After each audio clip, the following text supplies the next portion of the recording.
Continua il dibattito in città sul crollo dell'ex ospedale di Via Atenea, la nota del sindaco Miccichè. Si è sfiorata una tragedia per l'ex parlamentare agrigentino Sodano, intanto la strada è stata riaperta al traffico. Chiese dal PM condanne per Domenico Avanzato, 12 anni e 8 mesi, e Calogero Zarbo, 13 anni e 4 mesi. Sono gli autori della sparatoria alla concessionaria auto del villaggio Mosè per la morte di Roberto Di Falco, avvenuta lo scorso mese di febbraio del 2024. Organizzata oggi una manifestazione in memoria delle vittime della mafia al Parco Livatino, a un anno dalla sua inaugurazione. Si è aperta ieri a Monreale la manifestazione Biodivino organizzata dall'associazione Bio Italia, meno solfiti nei vini biologici. Aumentata di 3 milioni di metri cubi la dotazione idrica nelle dighe siciliane grazie alle piogge di questi giorni.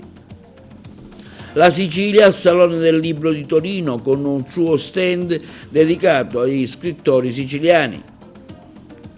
Tante le notizie che riguardano il mondo dello sport.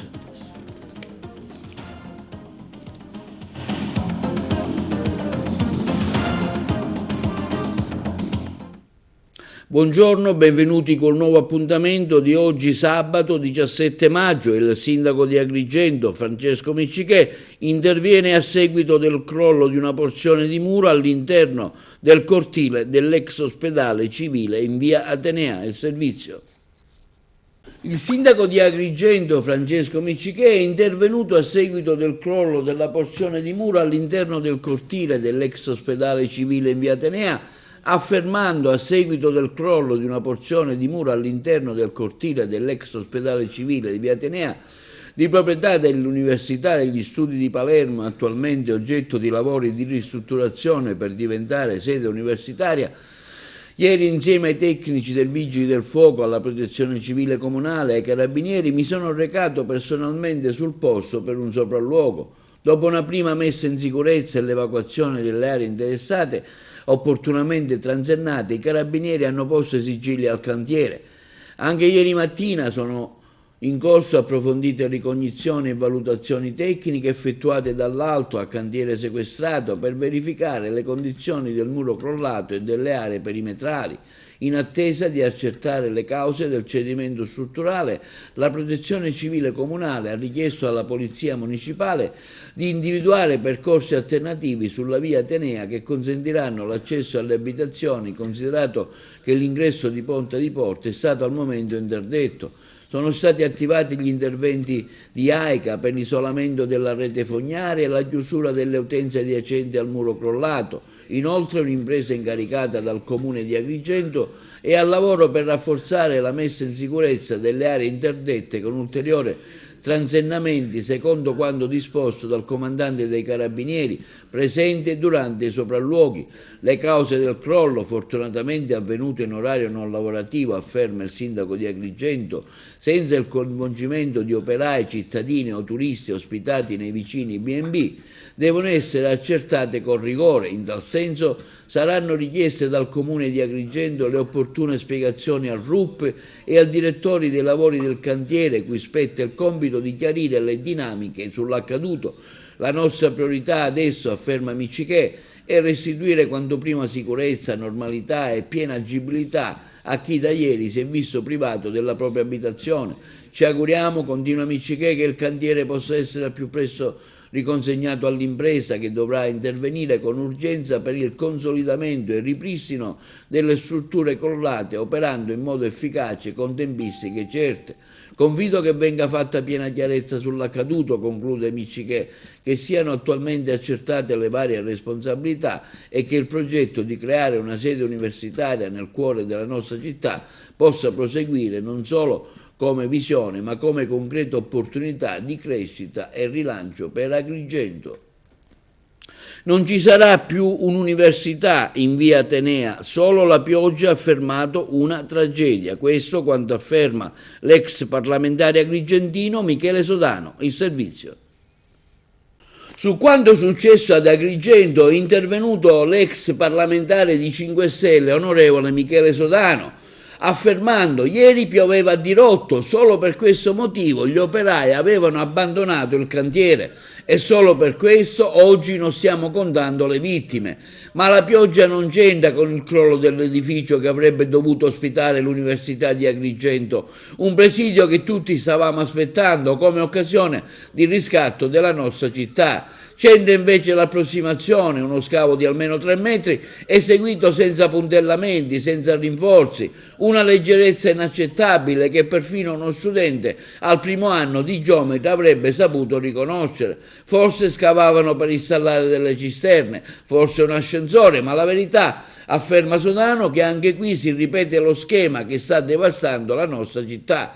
Controlli assenti, affidamenti senza criterio, lavori che dovrebbero rigenerare la città e che invece la seppelliscono davanti agli occhi di tutti. E non è un caso isolato. Lo racconta con brutale chiarezza anche l'inchiesta sulla rete idrica di Agrigento, un sistema marcio in cui la corruzione ha preso il posto della competenza e in cui lavori da milioni di euro vengono eseguiti in modo così scadente da rendere le condotte inutilizzabili o addirittura dannose. Non è più una questione di fatalità né di sfortuna, conclude l'ex parlamentare Sodano, è un problema strutturale di scelte precise, di responsabilità che non possono più essere ignorate e oggi, di fronte all'ennesimo crollo, serve che una comunità intera alzi la testa, non per chiudere miracoli, ma per pretendere dignità. E intanto viene riaperta al traffico la via Atenea, ce ne parla meglio il collega Eugenio Cairone. La via Atenea, dopo il crollo di giovedì nell'ex ospedale, è stata riaperta. Diciamo per fortuna, perché mantenerla chiusa sarebbe stato l'ennesimo guaio per la capitale della cultura. Ne basta una di strada chiusa, cioè la via Crone, per rendere la situazione insopportabile e bisogna davvero pregare perché altre calamità risparmino Agrigento. Intanto era importante decidere la riapertura della via Atenea, per la quale si era mossa la Confcommercio. I commercianti, giustamente preoccupati che la chiusura potesse nuocere pesantemente per il loro lavoro, hanno tirato un sospiro di sollievo. E ora occhi puntati sul crollo, sulla tragedia sfiorata che ha acceso le polemiche e lanciato accuse sul modo con il quale si sta lavorando all'interno dell'immobile che dovrebbe diventare sede universitaria. La pioggia di giovedì, a quanto pare, ha impedito che il cantiere fosse aperto. Solo così si è evitata la strage, ma rimane la rabbia, perché dovrebbe essere assolutamente impossibile rischiare così facilmente. La denuncia del proprietario di una delle case danneggiate, costretto ad evacuare, è un'accusa pesante e sarà l'inchiesta della procura a dare le risposte che tutti si attendono. E il pubblico ministero Gaspare Ventimegna ha chiesto la condanna a 12 anni e 8 mesi di reclusione per Domenico Avanzato, 37 anni e 13 anni e 4 mesi, per Calogero Zarbo, 41 anni, entrambi di Palma di Montechiaro, al processo per il rito abbreviato nell'ambito dell'inchiesta sulla morte di Roberto Di Falco, il 38enne di Palma di Montechiaro, rimasto ucciso nel febbraio del 2024 nel corso di una sparatoria avvenuta proprio nel concessionario di auto al villaggio Mosei, il servizio. Il pubblico ministero Gaspare Bentivegna ha chiesto la condanna a 12 anni e 8 mesi di reclusione per Domenico Avanzato, 37 anni, e 13 anni e 4 mesi per Calogero Zarbo, entrambi di Palma di Montechiaro, al processo con il rito abbreviato nell'ambito dell'inchiesta sulla morte di Roberto Di Falco, il 38enne di Palma di Montechiaro, rimasto ucciso lo scorso 28 febbraio a conclusione della sparatoria avvenuta nel piazzale della concessionaria di auto al villaggio Mosè. Questo stralcio processuale riprenderà il 12 e il 27 giugno con le arringhe degli avvocati della difesa. Il terzo imputato, Angelo Di Falco, di 40 anni, fratello della vittima, ha scelto invece il rito ordinario e inizio dell'approfondimento del dibattito è previsto davanti alla Corte di Assise del Tribunale di Agrigento per il 6 giugno prossimo. I legali di Angelo Di Falco volevano sentire in aula il titolare della concessionaria e i 2 figli che in quel momento erano presenti. La richiesta sarà riproposta all'apertura del processo. Calogero Zarbo, attualmente agli arresti domiciliari con l'applicazione del braccialetto elettronico, nei mesi scorsi ha parzialmente collaborato con gli inquirenti, facendo ritrovare la pistola semiautomatica ritenuta l'arma del delitto. Il figlio del titolare della concessionaria invece si è costituito parte civile. Gli imputati rispondono alle accuse di omicidio volontario. Secondo il magistrato della procura agrigentina fu la conseguenza di un omicidio per errore. La ricostruzione dell'episodio è stata particolarmente complessa, ma la procura, il GIP e il tribunale del riesame sono d'accordo su un punto centrale. Roberto Di Falco è stato ucciso dopo che il commerciante di auto che lo avrebbe truffato facendo degli acquisti con gli assegni scoperti aveva reagito a un brutale pestaggio da parte dello stesso Di Falco, del fratello e dei due amici che sarebbero partiti da Palma col proposito di pestarlo e parrebbe ucciderlo a colpi di pistola. Il concessionario della vittima del pestaggio, quando avrebbe visto spuntare la pistola con la mossa fulminea, l'avrebbe spostata deviando il colpo sull'addome di Roberto Di Falco. Secondo la procura, ma anche per il GIP Giuseppe Miceli, che ha firmato l'ordinanza cautelare, si sarebbe trattato di omicidio per errore. Il tribunale del riesame però ha riqualificato il reato diversamente sul piano giuridico. La spedizione punitiva, finita male in sostanza, si sarebbe conclusa con un omicidio da parte del commerciante, che però non sarebbe punibile in quanto avrebbe agito per legittima difesa. È di natura dolosa l'incendio che nella notte tra il 13 e il 14 maggio ha carbonizzato 2 autocombattatori e danneggiato pesantemente la cabina di un terzo veicolo di proprietà di alcune ditte che si occupano della raccolta dei rifiuti nell'isola di Lampedusa. Le telecamere di videosorveglianza collocate in contrada Terranova avrebbero infatti ripreso un soggetto incappucciato che ha provocato l'incendio. A occuparsi dell'attività investigativa, che è coordinata dalla Procura della Repubblica di Agrigento, sono proprio i carabinieri dell'isola. E in occasione del primo anniversario dell'inaugurazione del Parco Livatino, la sezione provinciale del CONALPA ha organizzato stamani una giornata in memoria delle vittime innocenti di mafia. Per l'occasione sono state dedicate 6 piante di ulivo al giudice Antonio Saetta e al figlio Stefano, al maresciallo maggiore dell'Arma dei Carabinieri Giuliano Guazzelli, agli imprenditori Giuseppe e Paolo Borsellino di Lucca Sicola, a Filippo Gebbi e Salvatore Monreale, uccisi nella prima strage di Porto Empedocle, a Stefano Volpe e Giuseppe Marnalo, uccisi nella seconda strage di Porto Empedocle. Una pianta di ulivo è stata dedicata a Papa Francesco. Inoltre, avendo completato alcuni lavori per la realizzazione dell'angolo della preghiera, stamani è stata celebrata una Santa Messa al Parco Livatino, a cui ha seguito una breve rappresentazione tratta dall'opera Anime che si chiamano, a cura dell'Associazione Teatrale Arcobaleno, che ha trattato un monologo dell'attrice Laura Pompeo dedicato alla mamma del beato Rosario Livatino. Meno solfiti nei vini biologici, questa è la proposta rilanciata da Italia Bio nell'ambito di Biodivino 2025, la 19ª edizione della rassegna enologica dedicata ai prodotti biologici e biodinamici, che ha preso il via ieri presso l'Abbazia Benedettino di San Martino delle Scale, frazione montana di Monreale, in provincia di Palermo. Il nostro approfondimento. Meno solfiti nei vini biologici, la proposta è stata rilanciata da Italia Bio nell'ambito del Biodivino 2025, la 19ª edizione della rassegna enologica dedicata ai prodotti biologici e biodinamici, che ha preso il via ieri presso l'Abbazia Benedettina di San Martino, in frazione di Monreale, in provincia di Palermo. Una proposta che è appoggiata dall'Accademia Italiana della Vite e del Vino, che sta riscuotendo l'interesse dell'assessorato regionale all'agricoltura. Attualmente nei vini bio la quantità massima di solfiti è di 100 mgl, per i rossi secchi di 150 mg per litro, per i bianchi e rosati secchi, ma la tecnologia e le conoscenze, secondo gli esperti, sono già abbastanza mature per poter imporre una riduzione del limite di anidride solforosa nei processi enologici del Biobino, come ha affermato il presidente di Italia Bio Lillo Laimo Di Loro. A San Martino delle Scale sono una ventina i commissari degustatori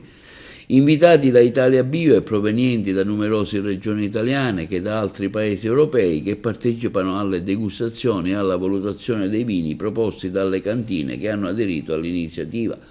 A presiedere la commissione dei degustatori l'enologo agrigentino Gianni Giardina, mentre a presiedere il comitato scientifico della rassegna è Rosario Di Lorenzo, presidente dell'Accademia Italiana della Vite e del Vino e docente di viticoltura presso l'Università di Palermo. La seconda sessione della rassegna è prevista per il 20 giugno ad Agrigento, capitale italiana della cultura, durante una manifestazione che si svolgerà presso la sala conferenze della Biblioteca La Rocca, e verranno premiate le migliori etichette selezionate sulla base dei giudizi dei commissari degustatori. La performance dei vini biologici italiani è di altissimo livello. L'Italia è uno dei paesi più importanti nell'area, sicuramente nell'area tradizionale, ma anche nell'area non tradizionale, quindi a livello mondiale, per qualità del vino. Qualità del vino che può essere ulteriormente migliorata, per come è emerso nel corso degli incontri di avvicinamento che abbiamo fatto un po' in tutta Italia, in Sicilia, in Puglia e in Lombardia, in cui si è visto, si è notato che è possibile ridurre, per esempio, il livello di SO2 aggiunta, cioè di anidride solforosa aggiunta ai vini, che attualmente il livello ammesso dalla normativa comunitaria è un livello di poco inferiore al livello ammesso per i vini convenzionali. La proposta di ridurre il limite massimo dell'anidride solforosa ha una valenza, perché a livello comunitario, secondo noi, abbiamo una dose molto alta, che è 100 per quanto riguarda i rossi e 150 per quanto riguarda i bianchi. Nei vini convenzionali normali, sia in Sicilia ma in altre regioni, questi limiti non si ci arriva, sono al di sotto di gran lunga, e quindi la proposta è quella proprio di portare almeno 20-30 mg in meno per ogni categoria, per dare un senso appunto a questa categoria di vini, che sono vini salutistici e prevedono una dose di solfiti appunto molto bassa. E le piogge di questi giorni hanno determinato un incremento di ben 3 milioni di metri cubi di acqua negli invasi siciliani. Il servizio. Le piogge di questi giorni hanno già determinato un incremento di 3 milioni di metri cubi di acqua negli invasi siciliani, destinati a uso potabile. Lo rende noto l'autorità di bacino della presidenza della regione siciliana, sottolineando che si tratta di una stima momentanea. Il dato infatti è destinato a crescere nelle prossime ore, in quanto le precipitazioni sono ancora in corso in diverse aree dell'isola, e a questo si aggiungerà l'ulteriore apporto idrico derivante dalle traverse fluviali che coinvolgono l'acqua superficiale verso i bacini. A beneficiarne maggiormente in questa fase di maltempo sono stati in particolare quello della diga Mario Francese ex Garcia e della diga Rosamarina, entrambe nel Palermitano, che hanno registrato un apporto di circa 1 milione di metri cubi di acqua ciascuno. Il restante milione di metri cubi è stato distribuito tra altre 9 invasi ad uso potabile presenti sul nostro territorio regionale, ovvero la diga Ancipa tra le province di Enna e di Messina, la diga Castello ad Agrigento vicino Bivona, quella del Fanaco a Piana degli Abbanesi, Piano Leone, il Poma, Prizzi e Scanzano, tutti in provincia di Palermo, Ragoletto di Rillo in provincia di Ragusa. L'autorità di bacino proseguirà nel monitoraggio costante della situazione idrica, fornendo ulteriori aggiornamenti nei prossimi giorni. E al Palacongressi ieri pomeriggio l'Ordine degli Architetti, presieduto dal presidente Rino Lamendola, ha promosso un convegno che ha catalizzato l'attenzione dei presenti dal tema Salva Casa, procedure, modulistica e gestione delle difformità. Sentiamo il presidente. Unitamente ad altri ordini professionali dell'area tecnica abbiamo voluto offrire il nostro contributo a questa interessante fiera, organizzando diversi momenti di aggiornamento professionali su temi di interesse comune nell'ambito dell'edilizia. Oggi cominciamo con un convegno organizzato dall'Ordine degli Architetti su un tema di grande attualità come il Salva Casa, una norma che nasce per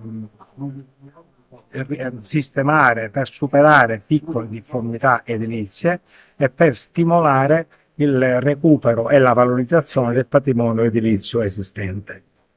Il convegno sarà coordinato dal direttore del noto network lavoripublici.it Gianluca Oreto e registrerà la presenza di relatori di chiara fama come l'avvocato Fiasconaro, l'ingegnere Santoro, che unitamente allo stesso Gianluca Oreto è autore dell'interessante libro L'edilizia in Sicilia dopo il salvacasa. I relatori in particolare si soffermeranno sulle procedure da adottare per capitalizzare al meglio questa norma superandone le criticità. Domani e dopodomani ci saranno altri 2 momenti di aggiornamento professionale, il primo organizzato dall'Ordine regionale dei geologi e il secondo dall'Ordine provinciale degli ingegneri.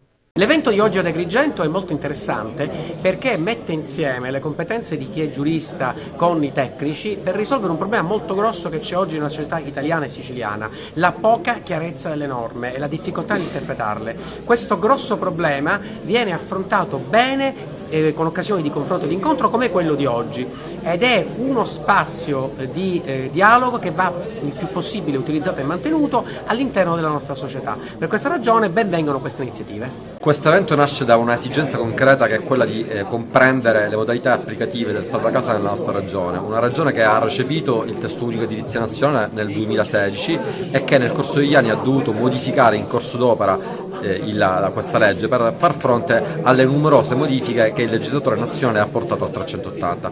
Una complessità normativa che ha generato tante difficoltà applicative per i tecnici che lavorano all'interno della pubblica amministrazione, ma anche per i tecnici che fanno la libera professione. Proprio per questo motivo un plauso all'Ordine degli Architetti di Agrigento e soprattutto all'architetto Rino Lavendola per l'organizzazione di questo convegno che ci unisce tutti come categoria per provare a entrare un po' più nel dettaglio di queste modifiche normative e comprenderne la piena applicazione. Qua siamo ad Agrigento insieme a tanti ordini professionali, insieme spero e sono sicuro insieme a tanti dipendenti della pubblica amministrazione, perché la sala è piena, per parlare, discutere del salvacasa. Salvacasa che nasce con una grande aspettativa, forse un po' ridotta per quello che si è visto, che si è potuto appurare fino ad oggi, ma che speriamo possa superare le difficoltà che ci sono in questo momento con altri enti, come la sovrintendenza e il genio civile, per poterla attuare. Il salvacasa ha delle criticità, ma anche degli aspetti innovativi. Supera in alcuni casi il concetto della doppia conformità rigida col 36 bis, supera la problematica riguardo i vincoli della sovrintendenza per quanto riguarda il 36 bis, quindi le difformità anche per le operazioni essenziali. E ci sono degli altri aspetti che sono positivi, che bisogna approfondire e che speriamo, che sicuramente hanno scardinato quello che è stato fino ad oggi la logica del testo unico dell'edilizia, e che speriamo possano favorire la nascita di un nuovo testo unico del quale se ne parla tanto, e speriamo che in un testo organico tutte queste modifiche possano giungere ai professionisti e alle pubbliche amministrazioni in maniera più ordinata e coerente, e specialmente nella nostra Sicilia, come sapete, a suo speciale, e di solito arranca un poco per poterle recepire all'interno del proprio ordinamento. La Fondazione Architetti del Mediterraneo, unitamente all'Ordine degli Architetti, anche quest'anno partecipa con grandissimo piacere ad una fiera per costruire che ormai è diventata una tradizione importante per il territorio agrigentino. In questo momento stiamo celebrando un convegno su un tema di grandissimo interesse, di particolare attualità, che è quello del decreto salvacasa. Oggi si stanno succedendo nelle relazioni specialisti del settore di riconosciuta fama che tratteranno il tema da diverse angolature. Avremo in questo momento l'avvocato Fiasconaro l'ingegnere Santoro e il coordinamento di Gianluca Reto, che ormai è diventato un punto di riferimento per quanto riguarda i lavori pubblici in Sicilia. Tra gli interventi ovviamente ci saranno quelli anche dell'architetto Lamendolo, il presidente dell'ordine, che darà un contributo importante anche lui sulla questione che è trattata questo pomeriggio. E si è svolto ieri presso la Fondazione Sciascia a Racalmuto sul tema lo spreco alimentare, se lo conosci lo eviti, un convegno organizzato dal Rotary di Agrigento e dall'Istituto Comprensivo Sciascia, Racalmuto, Grotto e Comitini. Le interviste. Un convegno sullo spreco alimentare. Quanto cibo si butta davvero negli ultimi anni?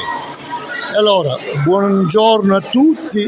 Oggi si chiude un percorso di un progetto dedicato allo spreco alimentare, nel quale ha visto coinvolto tantissimi alunni, diverse scuole, diverse comunità come Crotte, Aragona, Comitini, Racalmuto, eccetera, eccetera, Montedoro, Milena. E questo progetto è nato dai canoni principali cui si ispira il Rotary, di dare un servizio per il territorio e di educare, laddove è possibile, attraverso le figure professionali, gli alunni, i ragazzi, i giovani, la futura società che ci guiderà e sarà presente nel nostro territorio su tematiche importantissime. Oggi parliamo di spreco alimentare. È stato un lavoro fatto bellissimo, è stato un lavoro bellissimo perché i ragazzi hanno partecipato in maniera, praticamente si sono impegnati, hanno fatto delle riflessioni personali,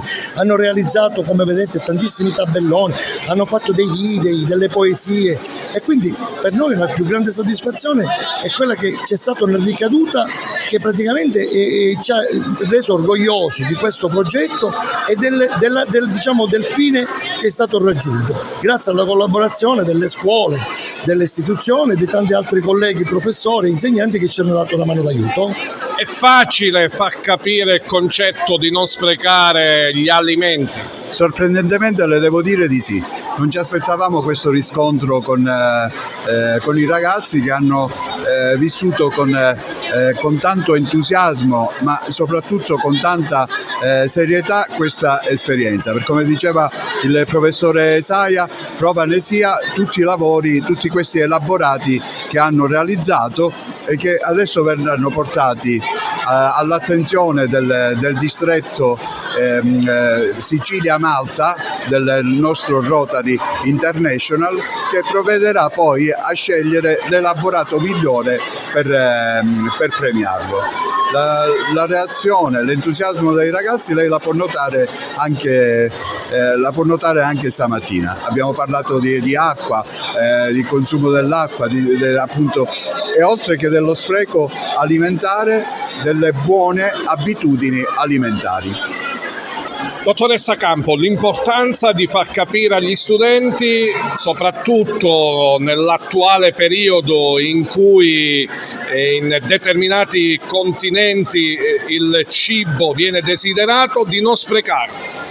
È sicuramente seminare per il futuro, insistere su queste tematiche, riproporle ogni anno è fondamentale, perché questi bambini e questi ragazzi domani saranno coloro che devono far sì che l'equilibrio nell'uso delle risorse si ristabilisca una buona volta e non ci siano zone del mondo in cui il cibo è insufficiente, in cui bambini come loro non riescono a mangiare abbastanza per vivere bene in salute. Il nostro rapporto con il territorio, e in particolare in questo caso con l'associazione Rotary Club International sede di Aragona e con tutto il distretto Rotary, è un'occasione per trattare in modo trasversale una tematica così importante. Linea alla regia per la pubblicità. E la Sicilia è presente con un proprio stand al Salone del Libro in svolgimento a Torino.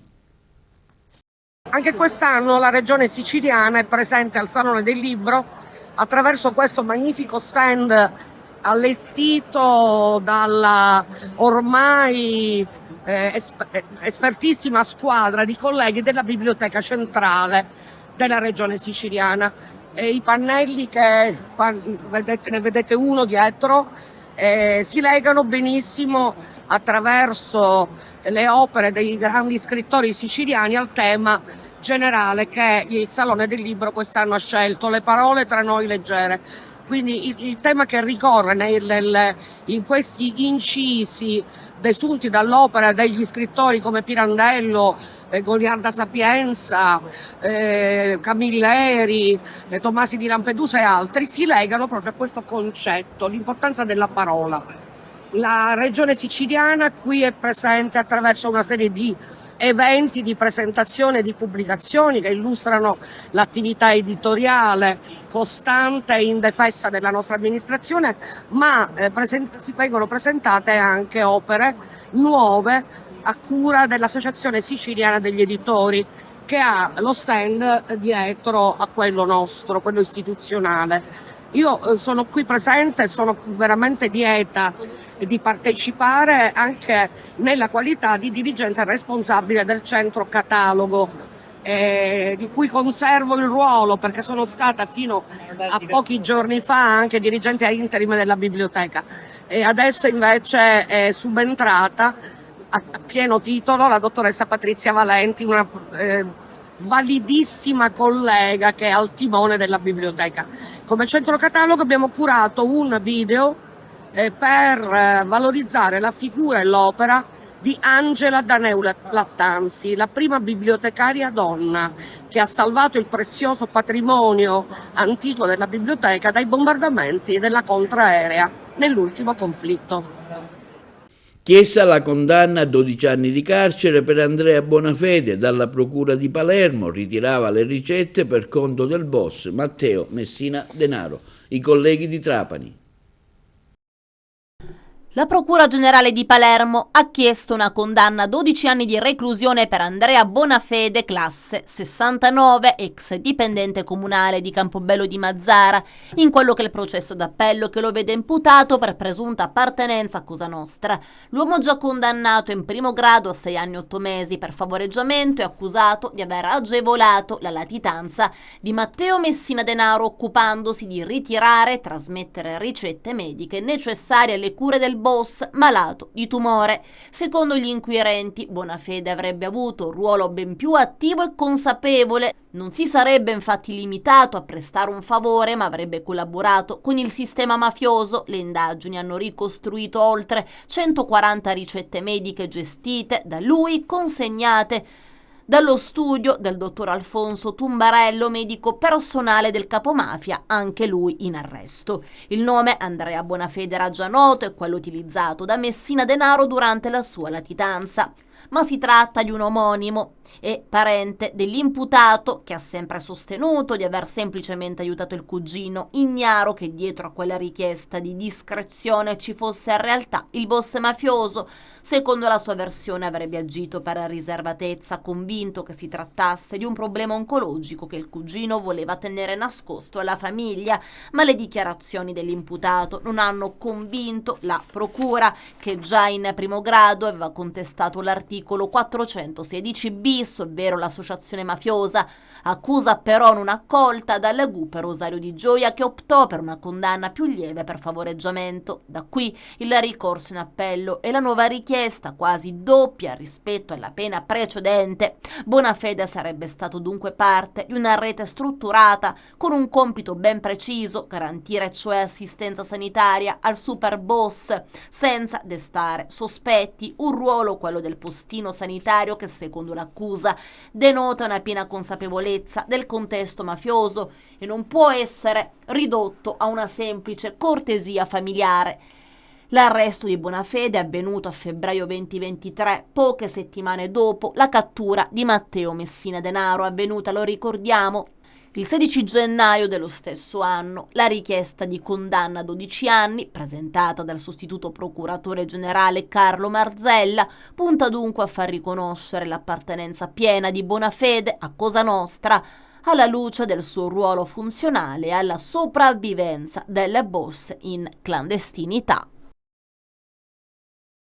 E si terrà oggi sabato alle ore 21, con replica domani alle 17 al Teatro della Posta Vecchia, la commedia in un atto unico di Luigi Pirandello, prodotta dall'Associazione Culturale Concordia, e L'altro figlio, Donne parallele, con l'adattamento teatrale e la direzione artistica di Angelo Cinque e la regia di Pippo Alvaro. A Santo Stefano di Camastra, per una frana sulla linea ferrata, è stata sfiorata una tragedia. Ce ne parlano i colleghi di Messina. Ho sfiorato di vivere un dramma ieri. Se bastava che il treno il cui il macchinista si è accorto dell'ingombro dei binari fosse stato un treno che invece di dover sostare a Santo Stefano era destinato al transito veloce, che probabilmente avremmo raccontato una storia intrisa di lutti e di disgrazie. Fortunatamente è finita bene grazie allo sforzo sinergico compiuto da tutti, dal personale del comune che ha messo a disposizione tutta la sua struttura tecnica, l'ingegnere Di Mauro, il geometra Caur, il geometra Amato, gli operai, le ditte che sono intervenute per conto del comune, che ringrazio particolarmente, in particolare la ditta Giletto, il personale delle ferrovie che prontamente è intervenuto con i propri tecnici e le proprie maestranze, la ditta Micciulla, l'ulteriore ditta che realizza lavori per conto di RFI, le squadre dell'Enel, i vigili del fuoco di Mistretta, la protezione civile e le forze dell'ordine, e poi i tanti cittadini che spontaneamente hanno messo a disposizione anche un semplice gesto di affetto e di vicinanza rispetto al dramma che la comunità di Santo Stefano e non solo ha vissuto nelle ultime ore. Sono state ore in cui abbiamo imparato cosa significa gestire una emergenza improvvisa determinata da un fenomeno non preventivato e non preventivabile, qual è stata la bomba d'acqua che ieri ha interessato il nostro comune e qualche altro comune vicino al nostro. Bomba d'acqua che ha fatto sì che si scaricassero nell'arco di 20-25 minuti appena l'equivalente in termini di pioggia di 3 mesi, dei mesi invernali. Siamo riusciti a prontamente togliere la condizione di pericolo che interessava il transito ferroviario. Oggi dalle 14 il transito ferroviario è ripartito regolarmente. Facciamo tesoro di questa esperienza e con lo stesso spirito e con lo stesso animo di grande rapporto di sinergia con le altre istituzioni guardiamo avanti e insieme affronteremo altre eventuali problematiche che sicuramente rimangono da risolvere. E l'ASPI di Messina stanzia 12 milioni di euro per l'ospedale di Milazzo. Un piano di investimento di 12 milioni, con fondi del PNRR e dell'ASP di Messina, è stato redatto per l'ospedale Fogliani di Milazzo per renderlo più moderno ed efficiente. Tra gli interventi previsti c'è il progetto Ospedale Sicuro, dal valore di circa 4,5 milioni di euro su messa in sicurezza e adeguamento sismico del nosocomio. Inoltre verrà realizzata una nuova terapia intensiva per un valore di 5 milioni di euro e sarà ultimato il pronto soccorso provvisorio con circa 2,1 milioni di euro. Lavori tutti finanziati col PNRR e da completare entro marzo 2026. È anche previsto un investimento di 150.000 euro per la costruzione di un parcheggio aziendale, finanziato dall'ASP. Per consentire la continuità dei servizi sanitari durante i lavori, verranno utilizzate altre aree dell'ospedale a Milazzo, mentre alcuni reparti e servizi saranno temporaneamente trasferiti a Barcellona Pozzo di Gotto. Siamo impegnati, ha detto Cucci, in un progetto di ammodernamento e potenziamento della nostra struttura ospedaliera, che rappresenta un passo cruciale per fornire un ambiente più sicuro ed efficiente sia per i nostri pazienti che per il personale. Questi lavori dimostrano il nostro impegno nel garantire un'assistenza sanitaria di qualità, anche in circostanze complesse. Il progetto Ospedale Sicuro è particolarmente importante, perché implica un significativo miglioramento delle nostre capacità di risposta in caso di eventi sismici e di altre emergenze. Per consentire la continuità dei servizi sanitari durante i lavori, verranno utilizzate altre aree dell'ospedale a Milazzo, mentre alcuni reparti e servizi saranno temporaneamente trasferiti a Barcellona Pozzo di Gotto. Vincenzo Italiano, vincitore della Coppa Italia, festeggerà l'evento a Ribera. L'Atletico Agrigento in conferenza stampa, smentita dell'Aragona Calcio, finale dei playoff di calcio a 5 dell'Agrigento Futsal al Pala Moncada. Di tutto questo ce ne parla meglio il collega Carmelo Lentini. Non si è fatta attendere la risposta di Vincenzo Italiano in merito all'invito del sindaco di Ribera Ruvolo di venire a festeggiare nella sua città la conquista della Coppa Italia con il Bologna. Sarò a Ribera, ha detto il tecnico crispino di origine, per qualche settimana di vacanza a Seccagrande, forse a giugno. Ringrazio il sindaco e anche i tifosi che vorranno celebrare un'altra festa a Ribera dopo quella a caldo di Roma e di Bologna. Sarà un tuffo nel passato, anche tra amici e parenti. Per tifare per lui nei giorni scorsi erano partiti da Ribera per Roma la mamma, le figlie, i nipoti e diversi tifosi che lo hanno seguito spesso durante il campionato che vede oggi Bologna e Italiano lottare per una qualificazione in UEFA Champions League. Ed ora una notizia di calcio nostrano. In queste ultime ore è stato diramato un nuovo comunicato stampa del presidente dell'Atletico Agrigento, Michele Fodale, con il quale invita gli organi di informazione a partecipare alla conferenza stampa di presentazione del progetto Atletico Agrigento. L'incontro con la stampa è programmato nel salone del Grand Hotel Mosè alle ore 9:30. Si prevede la presenza di varie autorità federali e politiche, alcuni ospiti calcistici di rilievo. Quindi l'appuntamento è per sabato prossimo 24 maggio. Ed ora una fake news. C'è stata una secca smentita dell'Aragona Calcio in merito ad alcune voci che davano il club pronto ad emigrare verso altre città. Si legge nella nota in relazione alle notizie di stampa circa una presunta cessione del titolo sportivo. Si ribadisce che nessuna operazione di compravendita rientra nei piani di questo sodalizio sportivo. L'Aragona Calcio, pur essendo un'associazione sportiva di natura privata, ricopre nel contempo una importante funzione sociale e di interesse pubblico al servizio dell'intera comunità di Aragona.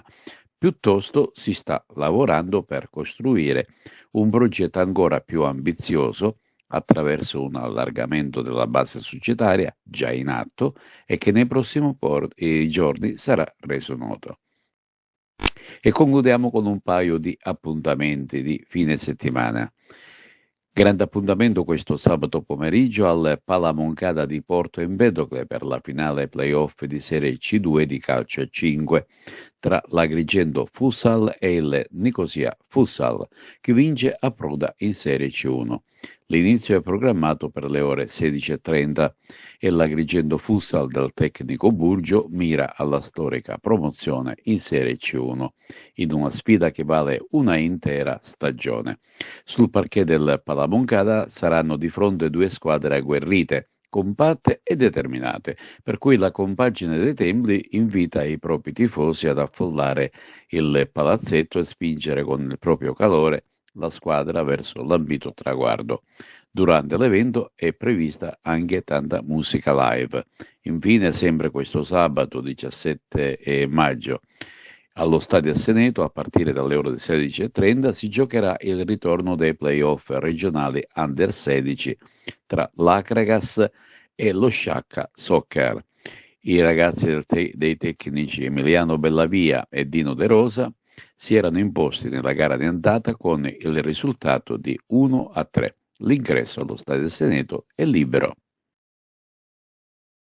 E questo è tutto per TV Notizie di oggi. Vi ricordiamo che i nostri programmi si possono vedere in tutta Italia sul digitale terrestre, sul canale 268 per chi ha le Smart TV, in streaming sul sito www.televideoagrigento.tv, il telegiornale sul canale 93 di Video Sicilia alle 15, alle 20 e replica la mattina alle 9. Inoltre i nostri servizi si possono visionare sul canale YouTube di TVA Televideo Agrigento. E questo è tutto per oggi e vi auguriamo un buon fine settimana.